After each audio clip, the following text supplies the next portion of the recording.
राघवपुर एक छोटा सा गांव था जहां सूरज ढलते ही सन्नाटा छा जाता था और लोग डर के मारे अपने घरों में बंद हो जाते थे। और लोग चुपके चुपके गांव छोड़कर चले जाते हैं। आज अमन इस गांव का राज जानने आया है। इसी गांव में अमन नाम का एक युवा पत्रकार आया जो डरावनी कहानियों पर रिसर्च करता था। गांव वालों की चेतावनी को हंसी में उड़ाकर अमन रात में गांव के बाहर खड़ी एक पुरानी हवेली में पहुंचा जहां 25 साल पहले एक पूरा परिवार गायब हो गया था। अंदर जाते ही दरवाजा अपने आप बंद हो गया, ठंडी हवा चलने लगी और अजीब आवाजें गूंजने लगीं। शीशों वाले एक कमरे में अमन ने देखा कि उसकी परछाई एक शीशे में हिलना बंद कर चुकी है।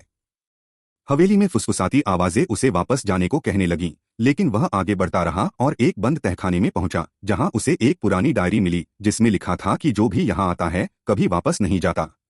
तभी पीछे से कदमों की आवाज आई और दीवारों पर रेंगता एक काला साया दिखाई दिया जिसका कोई चेहरा नहीं था, लेकिन वह मुस्कुरा रहा था।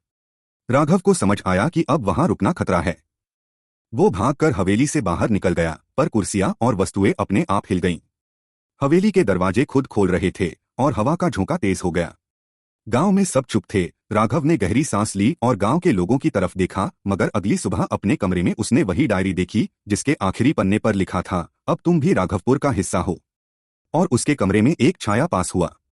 राघव समझ गया कि हवेली का राज अब भी उसके साथ है।